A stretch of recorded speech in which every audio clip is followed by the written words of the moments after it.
Bismillahirrahmanirrahim. Assalamualaikum warahmatullahi taala wabarakatuh. Alhamdulillahirabbil alamin wa sallallahu ala sayyidina Muhammadin wa ala alihi washabihi wasallam.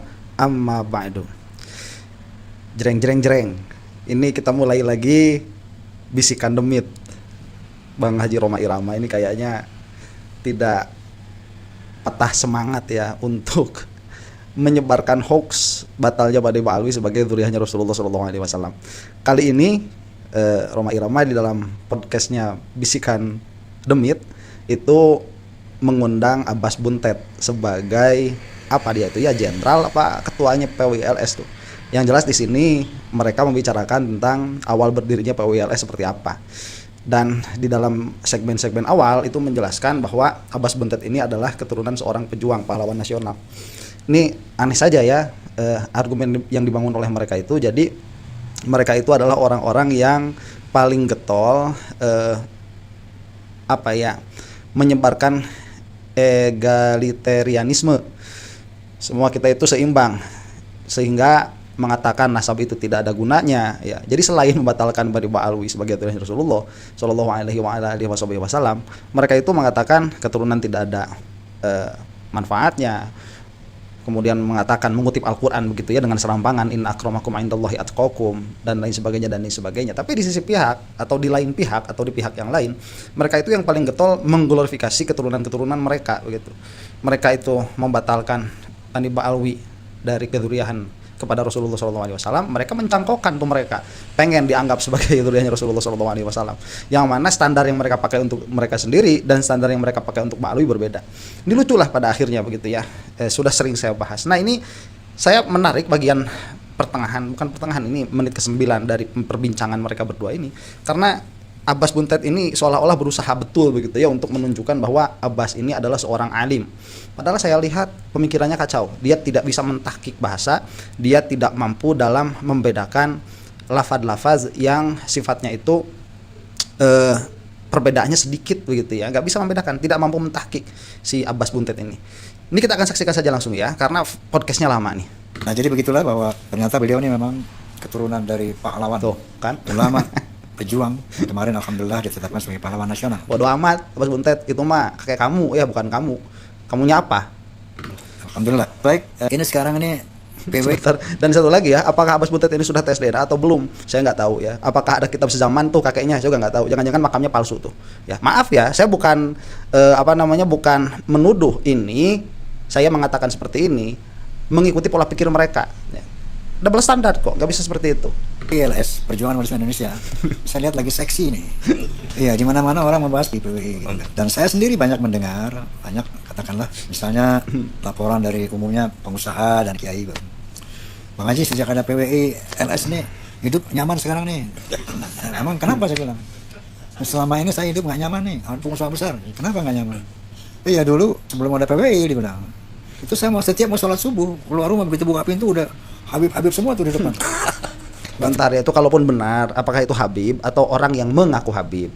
Cek dulu, tes dulu DNA-nya dong. Kalau mereka benar-benar Habib ya, kan kamu mah nggak percaya kalau seseorang itu bernasab kepada seseorang tanpa adanya tes DNA. Ya cek dulu harusnya DNA-nya tuh. Tahu dari mana gitu? Tahu dari mana kamu itu Ba'alwi itu?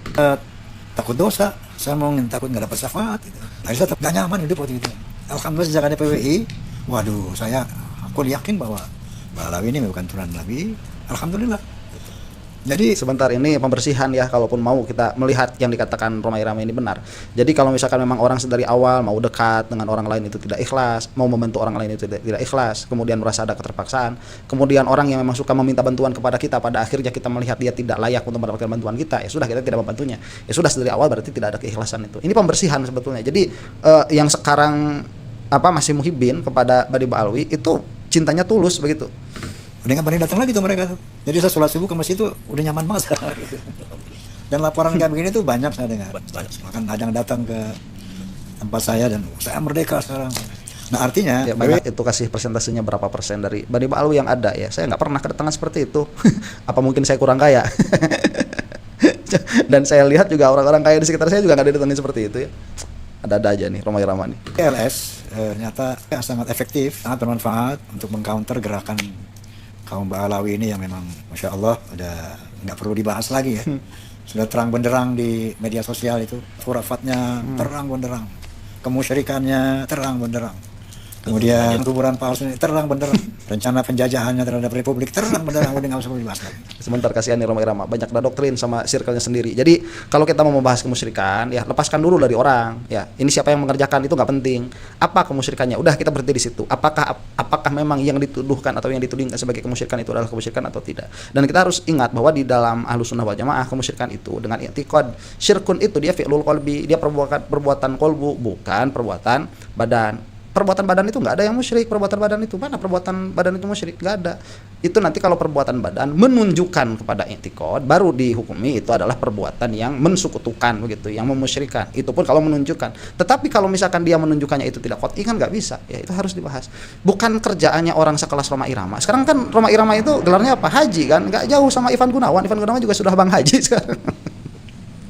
Ivan Gunawan sudah Bang Haji. Apa sih kelebihannya Roma Irama? Dan kita lihat nanti Abbas Buntet ini orang yang ilmunya itu sangat cetek sekali. Kita akan lihat ya, akan kita saksikan. Nah sekarang kita ingin lebih jelas melalui Ketua Umum PWI ini. Sebetulnya pertama kronologi berdirinya PWI, lalu visi misi PWI seperti apa Gus? Gus. Di awal daripada pendirian PWI itu sebetulnya adalah keresahan saya pribadi dan mungkin dirasakan oleh ulama-ulama dan segenap warga NU khususnya dan umumnya warga rakyat Indonesia tentang adanya satu gejala yang kurang elok di Indonesia ini. Ada satu pergeseran nilai keagamaan, bahkan juga terjadi pergeseran mentalitasnya sudah bergeser, yang hal ini hampir luput dari pandangan para ulama, para kiai, dan termasuk juga mungkin dari pemerintah juga luput dari pandangan itu. Dan sampai sekarang juga kita masih berjuang dan kita tidak akan berhenti dan tidak boleh berhenti, dan saya harapkan rakyat Indonesia tidak boleh berhenti masalah ini. Loh, ini kalau ulama nggak bakal ngobrol seperti itu. Ini permasalahannya sudah permasalahan politik, permasalahannya sudah permasalahan ras, sudah rasis ini, sudah anarkis.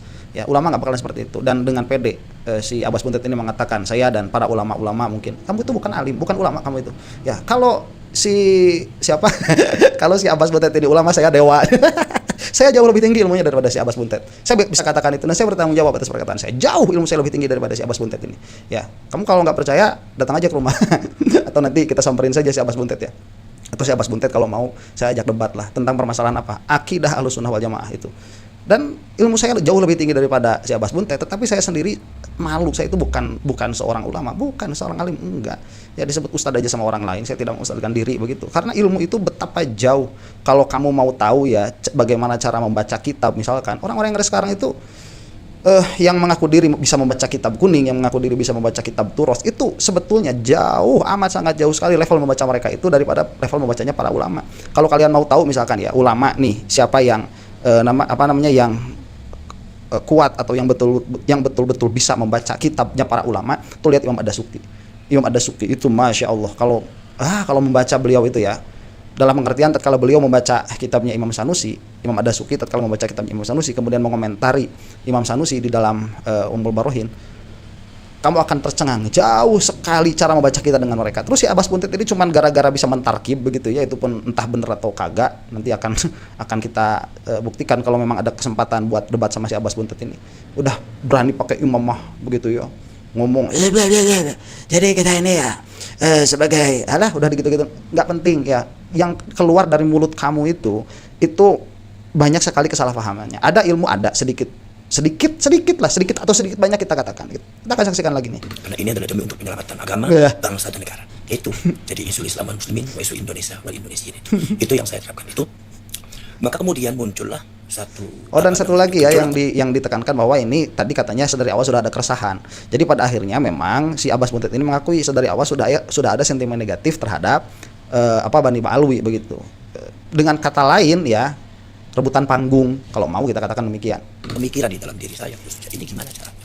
Sedangkan yang saya lihat itu dari khususnya klan Ba'alwi dan kalangan Wahabi ini banyak sekali melakukan hal-hal yang cukup membahayakan di negeri ini dan khususnya untuk rakyat Indonesia yang bisa merubah mental, baik mental keagamaan ataupun mental kebangsaan. Maka saya berpikir cuma ketika saya mau ada gerakan itu, pernah saya itu mau mengadakan mengumpulkan kiai-kiai muda Nahdlatul Ulama, maka itu tempatnya di Cilang itu sebelumnya, jauh sebelumnya, itu sekitar 4 tahun sebelumnya. Saya waktu itu masih ada Gus Dur. Cuma Gus Dur waktu itu bilang, Gus jangan Gus. Saya kan matur ke Gus Dur. maksudnya dari Gus Dur, Maksudnya Gus Dur. Saya kan matur ke Gus Dur. Cuma Gus Dur khawatir, Gus saya tahu sampean kan orangnya galak. Sampai orangnya keras. Nantinya jangan sampai jangan sampai terjadi nantinya terlalu ekstrim. Boten Gus, boten. Cuma ini kan. Nah, kalau Gus Dur pada akhirnya saya nggak percaya sama omongannya si Abbas Buntet itu. Jadi kalaupun apa sih yang dibicarakan, bagaimana kronologi pembicaraannya, dan apakah si Abbas Buntet ini bisa dibenarkan pembicaraannya, nggak bisa dibenarkan pembicaraannya, maksudnya tidak bisa dipercaya. Dan kalaupun itu memang benar apa yang terjadi dengan Gus Dur, so what, begitu ya. Apa kemudian urgensinya dibicarakan? Cuman mencatut orang aja tuh. Gerakan itu setuju aja gitu. Kemudian asal jangan lari dari konteks Nahdlatul Ulama dengan Ahlus Sunnah wal Jamaah. Kalau saya bilang saya nggak bakal. Lah kemudian cuma kan ketika terjadi gejolak yang sangat luar biasa, apalagi muncul patokannya pondasi sejak awal, pondasi daripada PWI Laskar Sabila itu adalah tesisnya Kiai Imad Dunia Al-Bantan. Waktu itu pertama kali langsung menemui beliau. Saat ini kamu itu kesal dulu, kemudian ada tesis sesi Imad, atau tesis sesi Imad dulu baru kamu itu kesal begitu. Ya itu apa sih sebetulnya? Jadi sebelum ada tesis sesi Imad itu pan, pikirannya si Abbas Buntet sampai datang ke Habib Lutfi, itu kan Bani Ba'alwi dulunya Rasulullah SAW. Terus kalau memang di hati kamu itu ada kejanggalan, kenapa kamu masih cari-cari muka sama para habaib itu? Ya sebelum isunya fitnahnya menyebar seperti ini, apa kemudian niat kamu saat itu waktu datang cawe-cawe ke Habaib Ba'alwi? Saya malah ya sebelum ada nasab itu saya nggak pernah, sebelum ada isu nasab ya saya nggak pernah datang para habaib itu, nggak pernah ya. Kalau memang misalkan sedari awal ya itu tidak menjadi concern saya begitu, tidak menjadi concern kita, ngapain begitu, nggak pernah saya datang ke para habaib itu sebelum ada isu nasab. Justru setelah ada isu nasab saya jadi dekat sama beberapa ba'alwi itu, dan subhanallah mereka itu orang-orang luar biasa ya, orang-orang luar biasa. Anda dekat sama ba'alwi, Anda itu tidak, ini sepengalaman saya begitu ya, Anda itu tidak akan mendapatkan orang yang senyata mereka. Dalam pengertian mereka itu kalau nggak suka ya bilang nggak suka, kalau suka ya bilang suka, itu mereka. Dan kita kan tinggal menerima saja begitu. Kalau misalkan mereka tidak suka kepada kita, apa sih yang menjadikan mereka tidak suka kepada kita? Kan selesai. Kalau misalkan kita memang melihat ketidaksukaan mereka kepada kita itu ada sesuatu yang buruk di dalam diri kita, tinggal kita selesaikan, tinggal kita benahi begitu. Kalau kita mau membenahinya, kalau nggak mau tinggal kita jauhi orangnya, selesai. Ya habab itu banyak, tipe-tipenya banyak, yang rocker ada, yang dangduters ada begitu.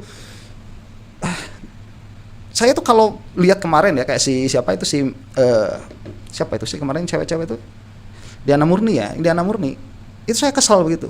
Tapi saya lebih kesal lagi kalau lihat orang kayak si Abbas Buntet ini udah bodoh pakai imamah, ngomong kayak yang bener.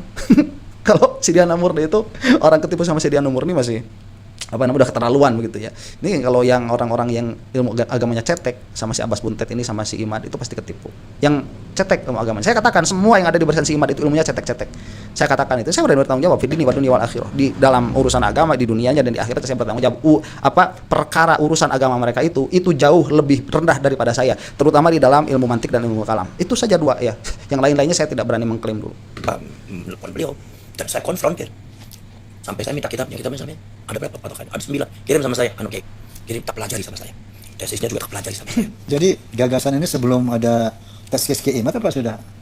Yang waktu udah Gus Dur itu belum. Jadi cuma waktu itu kan belum ada pergerakan PWI, belum ada. Ya, PWI belum ada. Artinya si Roma aja bingung dengerin Abbas Buntet ini kemana? Timeline-nya nggak jelas. Atau melihat gejala-gejala dari kaum Ba'alawi ini sebelum ada tesis Kiai Imad. Sebelum ada tesis. Okay. Saya sudah berpikir, kalau saya matanya itu alhamdulillah terbuka mata saya, ini ada satu pengkerdilan terhadap para ulama-ulama Nusantara dan glorifikasi terhadap keran-keran Ba'alwi. Maka dari itu ini kalau dibiarkan ini udah habis. Saya semuanya sangat berbahaya sekali dan harus ditangani. Cuma pijakan gerakan saya apa? Ternyata muncullah tesisnya Kiai Imad. Saya pelajari ternyata betul ya. Ini jadi apa yang keresahan itu ya, keresahan si Abbas Buntet. Entah, kalau saya lihat ini urusannya urusan panggung, urusan laku-lakuan di masyarakat pada awalnya itu hasad asalnya. Panjenengan mari kita bergerak, akan saya buat wadahnya. Cuma kan ini dasar spiritualnya apa? Saya bilang, nanti dulu saya tak bangun dulu dasar spiritualnya. Ternyata saya pelajari, saya buka Al-Quran. Waktu itu saya mempelajari perjalanannya beberapa perkara. Oke, sebentar. Nah di sini akan agak muter-muter si Abbas Buntet itu ya. Saya mau katakan dulu seperti ini, bahwa yang dilakukan si Abbas Buntet ini dari awal dia sudah mau mengkritisi para habaib begitu ya. Kemudian sudah ada landasan, katanya si Imad ini sudah ada landasan ilmiahnya. Kemudian landasan spiritualnya apa? Kemudian akhirnya cari-cari Al-Quran. Nih ya, pola pikir seperti ini adalah sudah namanya pola pikir bias. Ini sudah ada bias ini. Dalam pengertian bahwa kamu itu tidak boleh membaca Al-Quran, membaca hadis, kemudian di dalam pikiran kamu itu sudah ada kesimpulan ini mau dibawa kemana begitu, nggak boleh. Saya misalkan ya mau membatalkan nasab dari Ba'alwi, tapi apa yang menjadi pijakan saya? Kemudian saya cari Al-Quran, nggak boleh, itu pola pikir bias namanya. kalau kita mau membaca Al-Quran, kita itu harus netral, harus bersih. Makanya kenapa kita mempelajari funun, fan ilmu itu, karena supaya tatkala kita membaca Al-Quran, tatkala kita membaca hadis, semua ilmu fan yang ada di dalam diri kita itu hadir, melihat itu tanpa hawa nafsu, tanpa bias apa yang ingin kita bawakan begitu. Nih yang namanya Al-Quran itu bahasanya umum, bahasanya itu global kebanyakannya. Itu thariqatul Quran itu ijaz, ya. Dia itu selain dia itu membawa mukjizat, dia juga membawa prosa, membawa gaya bahasa yang luar biasa. Jangankan untuk kita saat ini, untuk para sahabat saat itu pun ini adalah gaya bahasa yang luar biasa. Nah, gaya bahasa yang luar biasa seperti itu banyak berkata-kata dalam permasalahan yang umum.